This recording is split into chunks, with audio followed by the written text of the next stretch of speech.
Hello. Hello, hello, hello. Hope you guys are doing well this Sunday evening, at least Sunday evening in my neck of the woods. I just realized I was like prepping my end of the month wrap up, and I was like, I just am not in the mood to film and edit. So I thought we would experiment, as I'd mentioned previously, with a live format. So we'll see how this goes. I am hopeful that this will be a good way to do things. Hello there.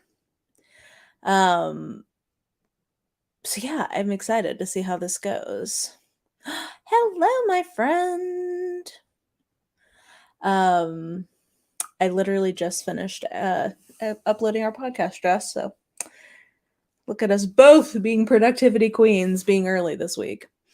We need to decide when we're going to film the next one, by the way. Hello, hello, hello. Hello. I'm not reading anything right now, which is pretty rare. Like I don't have anything going. I'm gonna start something new tonight.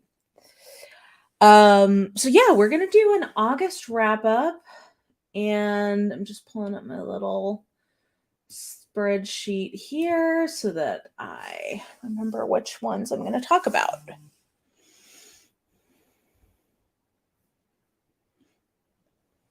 Yay, I'm glad. Yeah, I'm trying to mix it up on when I'm going live. So this is a school night evening, but because it's Labor Day tomorrow, it's not actually school night for me. So oh, the thumbnail. Let's take a look. Oh, that's good. Jess, you're so shady. I love it. This is why we're friends. Okay. So yay. Okay, so I have compiled my slides. And so we're going to start as usual with the overview, which I think you should be able to see here. Okay. Yes, we can see it. Okay, cool. So here we go. So these are our stats for August. So I read 21 books, which is about what I've been reading the last few months. Like I've been right there in the kind of like high teens, low 20s since coming down from that high of the first quarter of the year. The first quarter of the year, guys, was pretty magical time to be a reader in my world. I was just like really in the mood, but that aligns with what I've talked to you guys about before of like kind of hibernating in the winter and being a little more active in the summer and less focused on the reading. So I read 21 books, total of 6,464 pages, which is roughly what I read last month. Average book length of 308 pages. Nice old books this year, or not year, this month, an average of 15 years on my, or average of 15 years old. And average amount of time on my TBR was half a year, so 6 months. And then average cost was 55.55. That's a lot of fives. I feel like that worked out well. And then, oh, this is wrong. Hold for a correction. So this is my genre breakdown for the month. I had a lot of mystery because I had 2 different projects that were reading mystery, though some of it ended up being horror. And we'll get there when we get to the talking about the Edgars. People are coming for me a little bit about my indignation about the Edgars, but I will defend myself when we get there. So yeah, but pretty normal spread other than that. Ratings, I did have a lot of like really solid books. One that was a 4.5, but mostly like solid to fine was kind of how this month went. So yeah, pretty good. Nothing too high, nothing too low. Just got Thorn Hedge from the library. Any day with a new T. Kingfisher to read is a good day. I agree. Thorn Hedge was really fun. So I hope you enjoy it. Most of the books that I read, I owned versus borrowed in terms of where I got books from, mostly Amazon, which kind of surprises me actually, because I don't feel like I read as many ebooks this month. So maybe I just happened to read a lot that I'd gotten from Amazon. And then challenge wise, I did have a lot of things for vlogs. So I think and actually we can just progress there. Pretty much everything I read except for 2 books were either for challenges and projects or were arcs.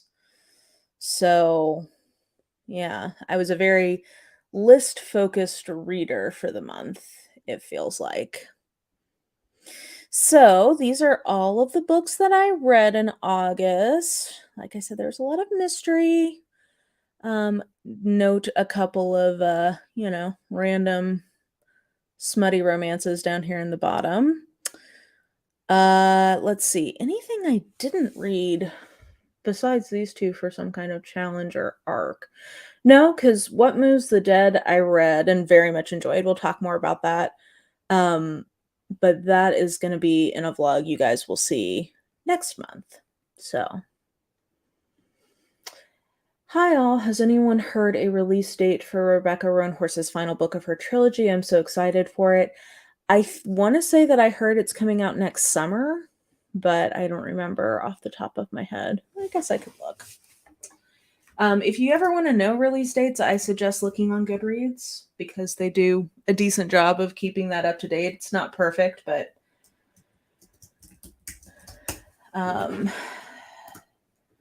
it's fairly accurate.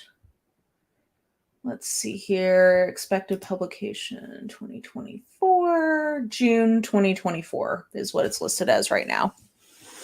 So, another 10 months to go. So these are all the books I read. Advanced reader copy-wise, I read 3.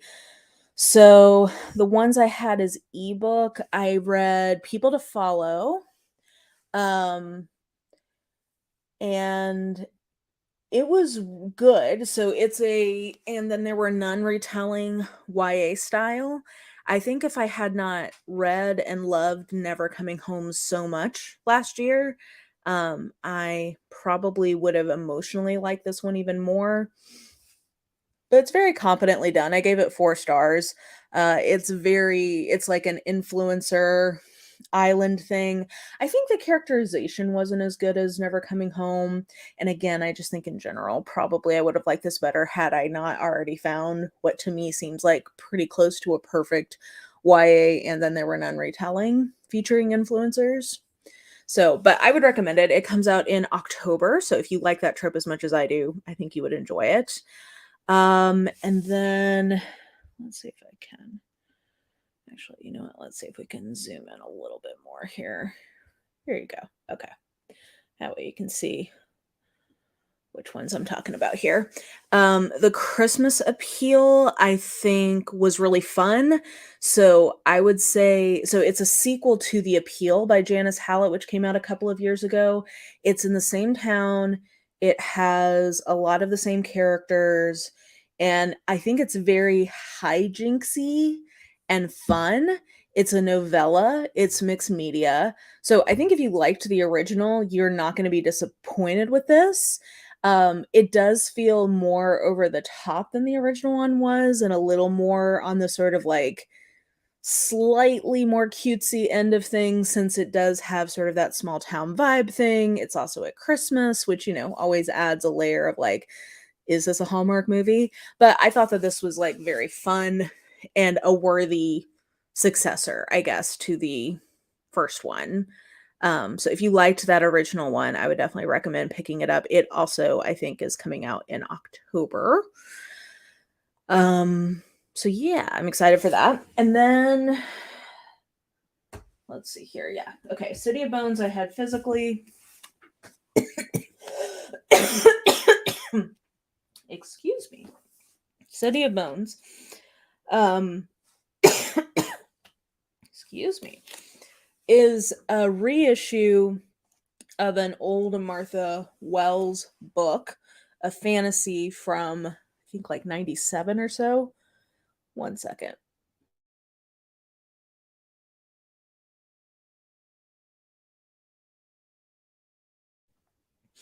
I am choking on nothing, guys. I don't know what's going on. I'm sorry about that. Um, so this is a fantasy from the 90s. It's been, I think they're describing this as the author. Okay, this is the updated and revised 2023 edition. It is the author's preferred text. That is how they are describing this. And it's okay. I think if you like Martha Wells, it's worth seeking this out. It has her some of the hints of where her character work would go, and I think it has some interesting ideas in terms of its writing, or sorry, if it's world building. So I'll read you the little like blurb here. Um the city of Karasat, a tiered monolith of the ancients design, sits on the edge of the vast desert known as the Waste. Kot, a member of a humanoid race created by the ancients to survive the Waste, and Sagai, his human partner, are relic dealers working in the bottom tiers of society, trying to stay one step ahead of the trade inspectors. So basically, they get hired on this job and they end up having to sort of like try to save everyone from this cult that wants to unleash this thing on the city, and shenanigans ensue from there. I think the plot is fine.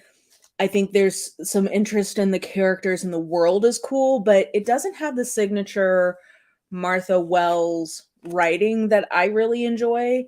So like if I contrast this to, for example, The Witch King, which came out this year from Martha Wells, like the current, like it was written recently and came out this year. Those are the only two fantasies I've read from her, and you can really see a huge development in her writing style from the 90s to now. Of course, like that is not surprising and is exactly how it should be. But for me, a big part of what I enjoy about her work and what makes it special to me is the writing. So the plot was okay. I thought the characters were good and the world building was good, but the writing was not what I wanted. So I gave it 3 stars, which for me is a B. It's fine. If you like Martha Wells, it's worth seeking out, but I didn't think it was like exceptional. So yeah, that was my take on City of Bones. Let's see. Some people saying hello. Another live. Yes, here I am. I'm an archaeological nerd, so I loved City of Bones. Okay, here's somebody who liked it more than I did. Its plot is not its strength, but I love the characters and the vividness of the world. Yeah, I agree. I think like if that is the main thing you're reading for, then I could definitely see it being bigger hit for others than it was for me. So yeah, good, not great, but not mad I read it. And thank you to Tor for sending it to me. Okay, and then challenges and projects. So let's see here. I had 2 vlogs that you guys have seen. So let's talk about those. I did my Opposites Attract vlog. So I had Feel the Burn, The Verifiers, Everyone in My Family Has Died, Jackal, A Morbid Taste for Bones, and Untamed Shore. And I'm going to talk about a few of those a little bit more. But that was one vlog I did. And then I just put up another vlog, which was reading the Edgar nominees for 2022. So I read 4 books for that: Devil House, Notes on an Execution, Gangland, and The Devil Takes You Home. The Maid and Like a Sister I had already read. Now I think most people enjoyed the vlog. I have gotten some people questioning, I guess, why I did not expect there to be horror in this. So there's 2 things I want to say about that. One, it's from the Mystery Writers of America. or I guess the reason why I should say is because if it's called The Edgars after Edgar Allan Poe, wouldn't you expect horror? The reason it's called The Edgar is because Edgar Allan Poe wrote what is widely considered to be the first mystery detective story. There's a few people in contention, but in terms of like an American author, certainly he's considered to be the first. So that's why he's associated with like mystery, crime fiction, not just horror.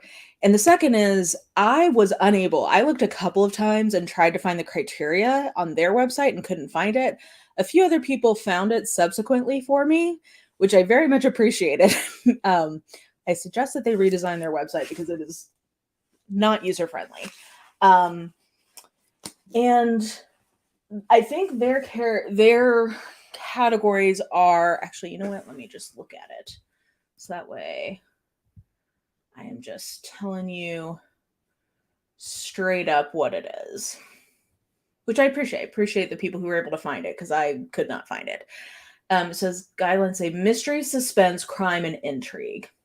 So I would still argue maybe you can get horror via suspense or intrigue, but I don't think that that's what the emphasis is on the syllable of this particular challenge.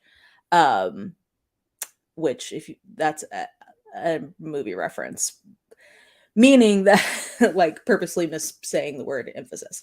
Basically, the emphasis of this prize from their own guidelines and from my perception is not that it's supposed to be a horror category. I like horror, but that wasn't what I was expecting, and therefore 2 of the books I felt like it was very generous for them to be included in terms of what could be considered, which was Devil House and the Devil Takes You Home. The Devil books, basically. So, yeah, one of them I had a better time with than the other. We'll talk about that in a second. So that was one of the challenges I did. I did read 2 Nora Roberts for Reading Roberts. I read Skin Deep and then I DNF'd Without a Trace. Skin Deep, I think, was a fun, like romantic suspense kind of thing. And I didn't love the main characters in their romance, which is like my overall theme in the O'Hurley quartet. I like the family dynamics. I like the stories. Don't love the romances.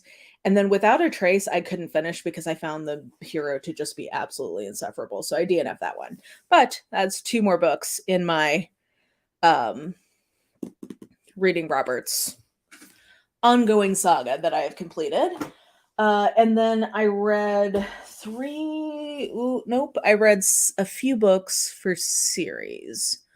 So, okay, Magic Claims by Lona Andrews and I Married Wanjin by Regine Abels are on my... Well, actually, Married Wanjin was not on my TBR, but Magic Claims was. I enjoyed it. I wrote a more detailed than normal Goodreads review of it if you want to see my full thoughts. I liked it. I do continue to have problems with how Conlon is included in this new series because I just don't think for an 8-year-old he's very... I don't know that I love how he's being used. That's just my opinion though. Yeah.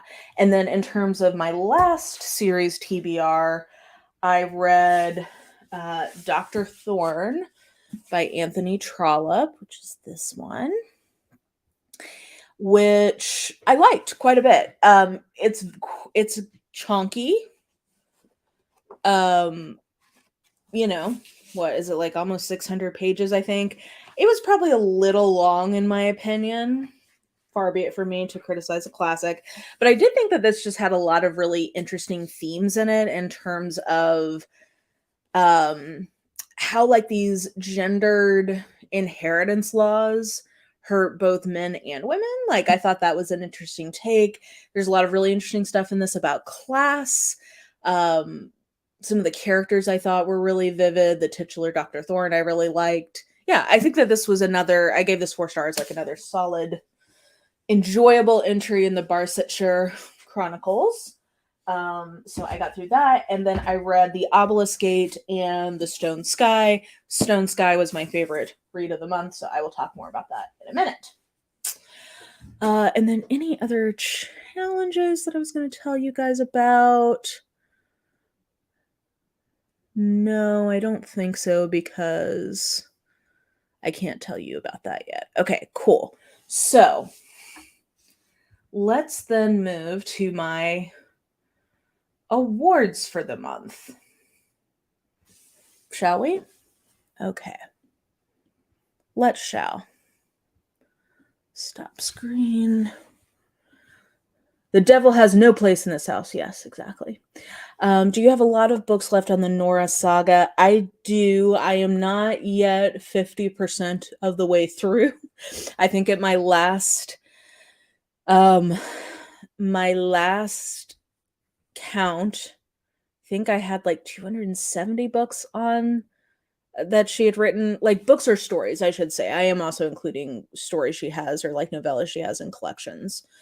And I think I had read 120 something. So we're slowly getting there.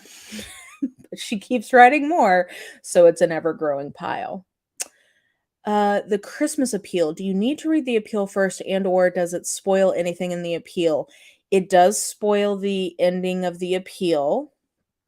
If you're okay with that, though, I think you could read this as a standalone if you're okay with it spoiling what happened in the appeal.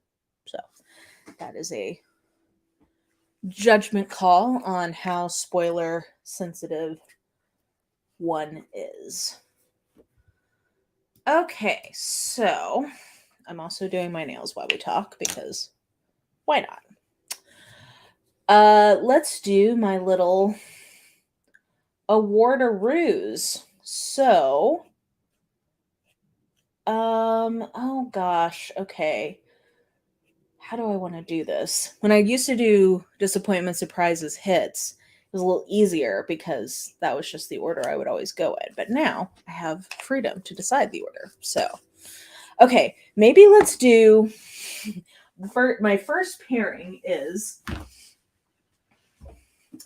book that the ending the ending marked the book down in my estimation, and the book that the ending marked the book up in my estimation. And they were actually two books in the same vlog, which was Jackal by Erin Adams and then Untamed Shore by Sylvia Marina Garcia. For me, Untamed Shore by Sylvia Marina Garcia, it's beautifully written but very slow for crime fiction, and I just was not vibing with it. But the ending is amazing and so thematically rich and so the right ending that it made me retrospectively like the book better. So I give it like the ending saved it. And then it's too strong to say the ending ruined the Jackal for me, but I was definitely trending towards giving the Jackal a 4-star, but the ending made me give it a 3.5 because for me, the ending just feels like it's kind of out of nowhere. And it's got some interesting ideas in it. I think there's some interesting symbolism in it, but it kind of undercuts, I think, the overall message of the book that I had been getting up till that point, um, which was about sort of like human complicity and ignoring evil that's happening kind of under your nose. So, yeah, but it's really well written. It's a debut and it's like it goes for it. Do you know what I mean? So, because it feels distinctive, I definitely could see myself reading more from this author. Like she has definitely a point of view, which I think is cool. It's a small, if you're interested in this one, it's a small town kind of like serial killer type book, Secrets from the Past, all of that. So yeah, I think, it was good, but I didn't necessarily love the ending. But you know what? Your mileage may vary. I know some people loved the ending and thought that it like added a lot um, to the story as a whole. That just wasn't quite my experience. So you can't win them all. Let's see, what else did I have before we get into recommendations?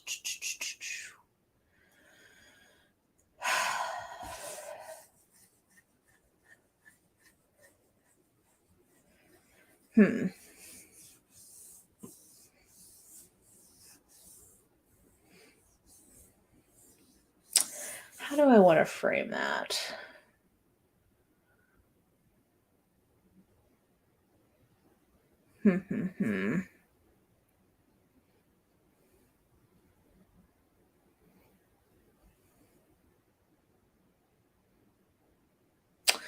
Okay, sorry, I'm trying to figure out exactly how I'm going to frame some of the other books I want to talk about here. Which normally I would cut out when I was filming, but that's part of the joy of me doing this live. You get to see me wrestling with this real time. So,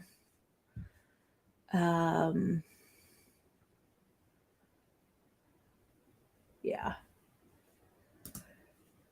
Okay. So I'm going to say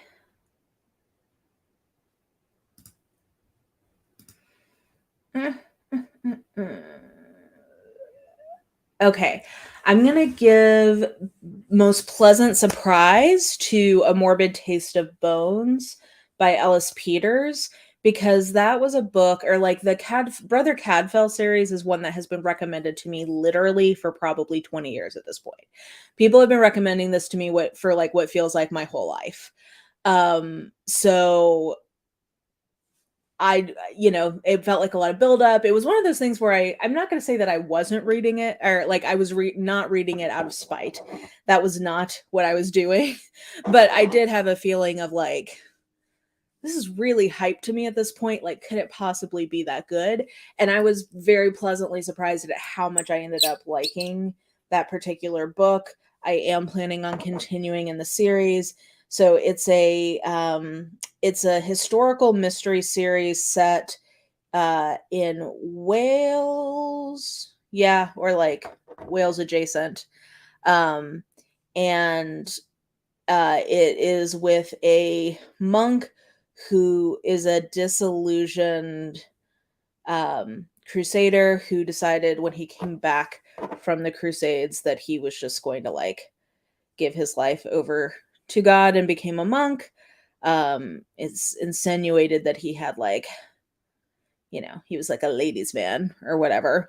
But now he just like tends his garden. Anyway, so there's like this whole mystery that happens around this potential like saint appearing, Saint Winifred. And I don't know, it was just like all the characters I thought were really well drawn. I thought the setting was really fun and like well realized, and had lots of good historical details in it. And it was really, really well written. I think this was also the book where I've decided ish that I do like cozies, but I don't like cozies written after like the year 2000. Like I like the or maybe that's too much. Maybe it's like the year 2010 or something. But like there was at some point in the 2000s where cozies took a twee turn, and that is not for me. But like older cozies, I love the Cat Who series. I liked this series. Like I think I like the older ones. So anyway, I was excited that it lived up to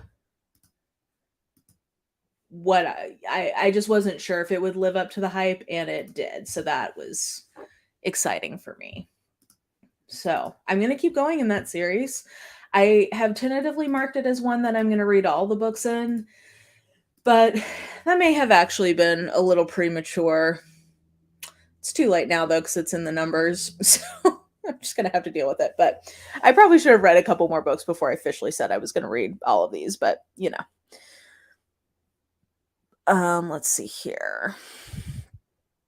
I read the entire Tea Dragon series because of your recommendation. It was so warm and cozy. Oh, I'm so glad to hear that. Yes, that was an absolute delight. I binged those last month, and I just love those. I thought they were lovely.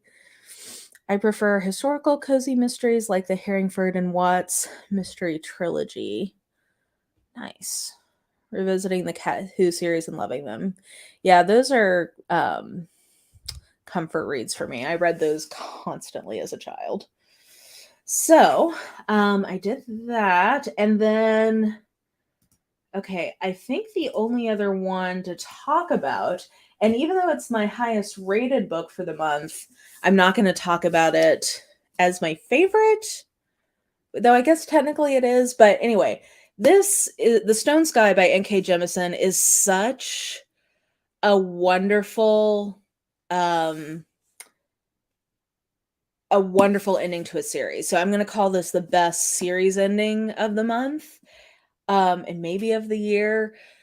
I loved how this wrapped everything up. I loved all the answers that we got in this particular book. So this is the finale to the Broken Earth trilogy by N.K. Jemisin.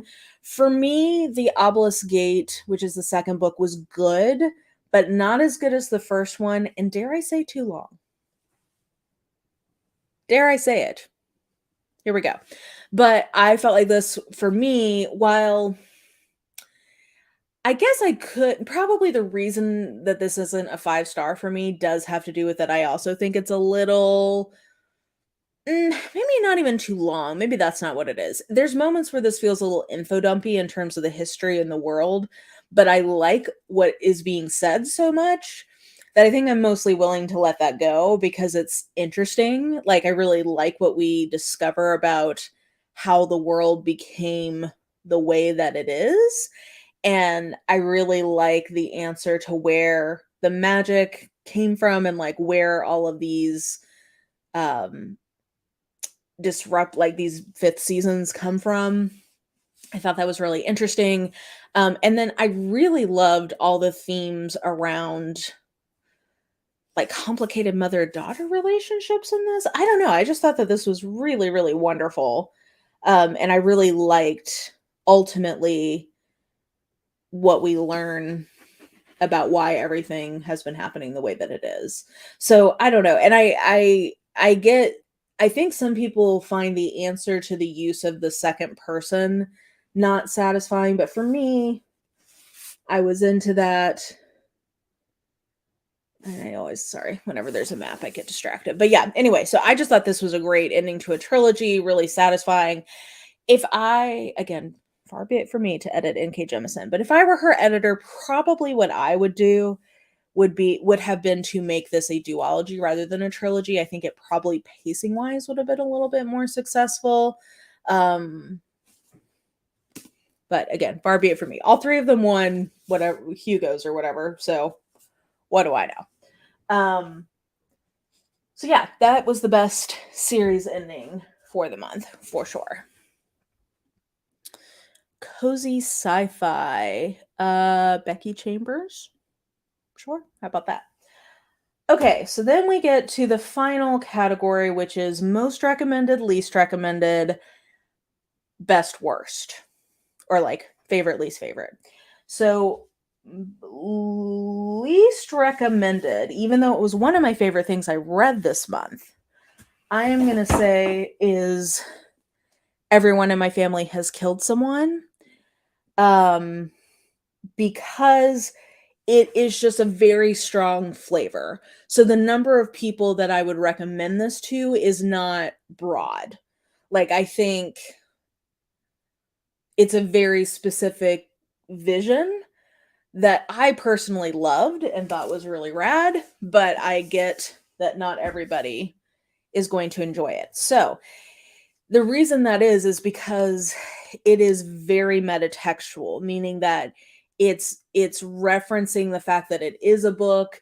It is literally in the prologue or introduction or whatever. It tells you what pages somebody dies on, and is like, you can go read them now, which I did. I thought that was kind of a fun thing to do as a part of the reading experience. Um, and it is the in-world author is a writer of how to write crime fiction guides, or like handbooks or whatever. So he just has like a ton of metatextual awareness of the mystery genre and is commenting on it throughout the book. So I think that's something that's either going to work for you or not. And I completely get that that's not for everyone. For me, that's something I really love. I really love it when authors play with what they know reader expectations are. Like, it feels like an Easter egg or a reward to people who have read a lot of these kinds of stories to acknowledge, like, okay, right here is where you're probably thinking this or probably waiting for this. I think that it's really, for me, that's a very fun experience. For other people, though, that really breaks the immersion in the world for them, and like they can't kind of get their suspension of disbelief back. So I get that that's just not a reading experience that everybody's gonna enjoy. So I'm calling it my least recommended just because I feel like it's one that I love, but it's not one that I feel like is necessarily gonna be for everyone. So it's like, it wouldn't be, if I were gonna give somebody like a start here with mystery recommendation, it would never be this. You know what I mean? So, um I personally really enjoyed it though. I gave it 4 stars. I thought the writing was a little clunky. That was the main problem I had with it. I'm reading everyone. My family has killed someone now. Okay, cool. I'm glad that you are also loving it. I loved everyone in my family has killed someone. Can't wait for the follow-up. Oh yeah, I forgot that it's gonna have a sequel. I really want to read that and I will, but I know my head needs to be in a thinking space, not a lazy reading, easy thriller mystery. Yeah, I agree. I agree. It's a little bit, I think if you enjoy sometimes some of the like puzzly elements of a mystery, um I think that that's kind of the part of your brain that it's engaging with. Yeah, okay, it does sound like it's, yeah, it isn't, I would agree with this comment that it has some similarities to something like The Last Word, where you and the writer and the fake writer all know that you're reading a mystery and there's commentary on it. Okay, Deirdre says, I got so angry with everyone in my family book. I can see others enjoy it. But the comment beside the commentary which drove me nuts, I also felt like he didn't push hard enough into the title. Yeah, I think that's, I can see what you're saying there. For me, I thought that was part of the fun of it, of like how, in what ways has everyone in this guy's family killed someone? Like, what are the different layers? But like, yeah, I mean, yeah, I get what you're saying. I think that's a fair critique. And again, part of why I don't necessarily recommend this to everyone, but it was a very me book and I very much enjoyed it. I'm going to say my most recommended book of the month is, oh, this is where I keep getting torn because I'm going back and forth between my favorite, like overall, what I would say probably my favorite reading experience was versus most recommended. Okay, you know what? I'm going to change what I'm putting as most recommended. So I'm going to say Notes on an Execution by Dania Kukafka is going to be my most recommended book because I do think it has a very wide readership. Both for people who like, I think this would make a great book club book. There's a lot to discuss in this book. If you are somebody who likes true crime or is interested in true crime, I think this is a book for you. And I also think it's a book for people who are interested in kind of a more literary take on crime fiction. So I think that a lot of people could enjoy Notes on an Execution. It's a book that's tracking it, so you open knowing that there's this guy named Ansel who's about to be executed, um, for being for having killed multiple women. And it is a commentary about violence and the nature of violence the nature of violence against women, the nature of the carceral state in America and the death penalty in America. Like it's examining those questions through the eyes of um different women who Ansel has impacted in different ways, like his mom Lavender. There's the police, like we get kind of an investigation with this woman named Safi, who ultimately ends up, I think she's the one, if I'm remembering rightly, who actually catches him. So like we get these different women's point of view on him and his violence towards women. So it's a definitely a ton of like content warnings. This is a very violent book. It's a heavy book, but I think it's really the writing itself I found really beautiful and really engaging. So it was very readable to me in a way that literary fiction sometimes isn't, I think, because sometimes it's going for beauty at the expense of readability, and this I thought was like a really nice happy medium. What you doing there, baby? You want dinner? Yeah, she's gonna start acting up here in a second so she can get attention / dinner. So I just thought that it has a lot to say. I think that there's a lot of people who could enjoy it, and I think some people would be very frustrated by this book. Um, I don't think it's necessarily a book that everybody will like agree with its message or love, but I think that it's a very thought-provoking one and one that invites a lot of consideration and discussion. Um, so yeah. Anyway, I think that this is probably the most widely recommendable. But I went back and forth. Okay.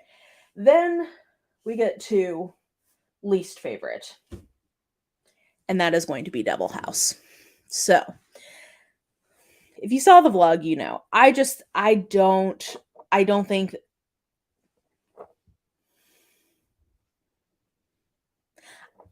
John Darnielle is a very good writer. I know people love his band. What is it? Mountain Goats. I just think that it's a lot of like faux depth. It feels very pretentious and college coffee house to me. And I just don't, I think it lacks the profundity that it is aspiring to have. So I I think if you were into the writing more than I was, maybe you would like this more. It's a horror, which I like horror. Literally, the next book we're about to talk about that is my favorite is a horror novella. I like horror. Um, but I just don't think it didn't succeed on any level really to me, other than like I wasn't actively hating my life while I read it. But that feels like a very low bar. So I gave this 2 stars, which I actually think was pretty generous of me. I think I probably could have given it 1.5 or 1, but I didn't, because I think that comes more for my contempt for the attention that it has gotten and less for it as a book. So that doesn't seem totally fair to me to punish it in my rating purely because I'm annoyed other people are hyping it up, in my opinion, without justification. So, yes, the cat tax. Marple. She's a cutie patootie. Yes, I did take the card down. I do love it. I still have it, but so yeah, I wasn't actively hating my life while I read it. Sometimes that's really just all you can hope for in a book. Sometimes it's like, you know what? I've had worse times in my life. I'm not angry at this. I just was it's more that it annoyed me. It didn't like make me hate it. It just made me annoyed. So, there you go. So I would say that was my least favorite. But again, to state that I love, like I can and do love horror.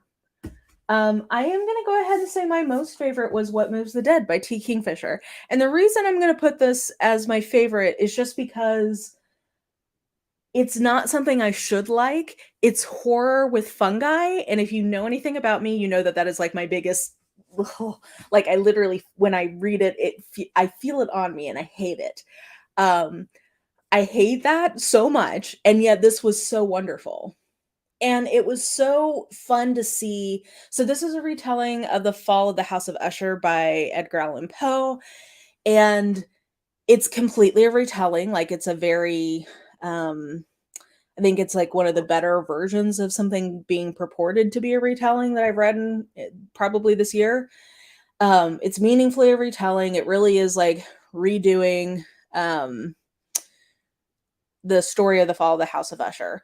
But I think it has really interesting things to say thematically about the original story, like the directions that it goes, I think are interesting. And it's so cool to see me, who knows T. Kingfisher from other books.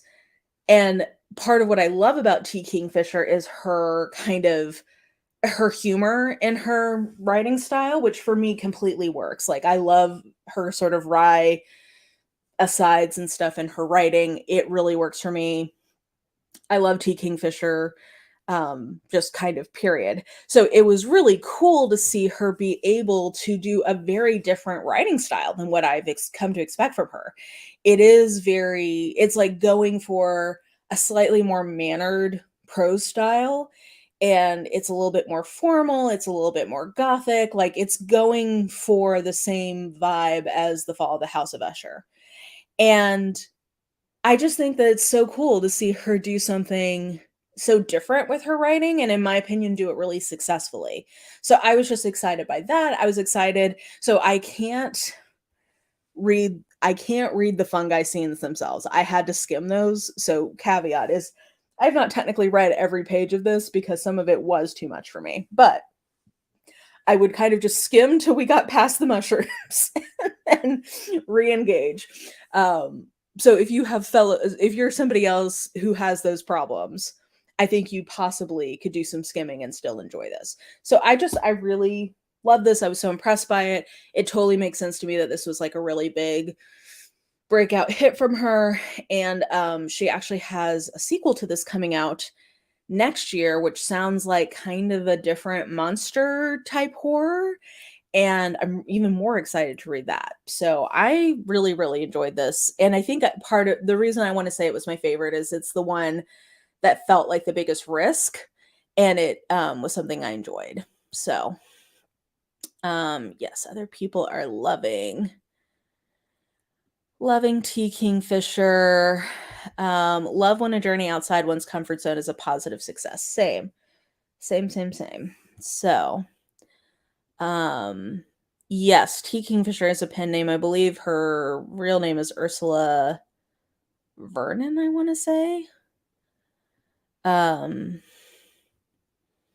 Wishing her health with her fight against breast cancer. Yes, I did see that. So, um, wishing her a speedy recovery, um, and great care because, well, just for herself and then selfishly as fans, it's like want her back in fighting form in terms of her writing because I just think she's just a delight and definitely a new favorite over the last couple of years. Like, I would put her now in my top 10 authors in terms of just someone who I can consistently, um, I have not disliked a single book I've read from her. And I think her books just consistently deliver what I like in books in the genres that she's writing in. She's just an author who is capital F for capital M me. She is for me. It's my deal and I just love her. So, um if you ever want to laugh until you're sick, read Kingfisher's live tweet of rereading Swiss Family Robinson. There you go. There's some recommendations. So yeah, so I'm going to call that my favorite. And that does it for the month of August. We're on day 3 of September, and I don't think I've read a book yet, so hopefully I'm going to rectify that this evening, but we'll see. I've been doing other things. So, yeah. Let me know how your reading went in August. Which trilogy would recommend from Robin Hobb? I think you should just start at the beginning of The Realm of the Elderlings. Either if you don't want to start with Farseer, you could start with Live Ship, but one of those two. I hope you have a wonderful evening. If you are someplace that has Labor Day, I hope you enjoy your day off tomorrow. And I hope that you guys enjoyed a live at a slightly different time so that different people could join. And yeah, hope you're well, and I will talk to you guys again soon. Bye.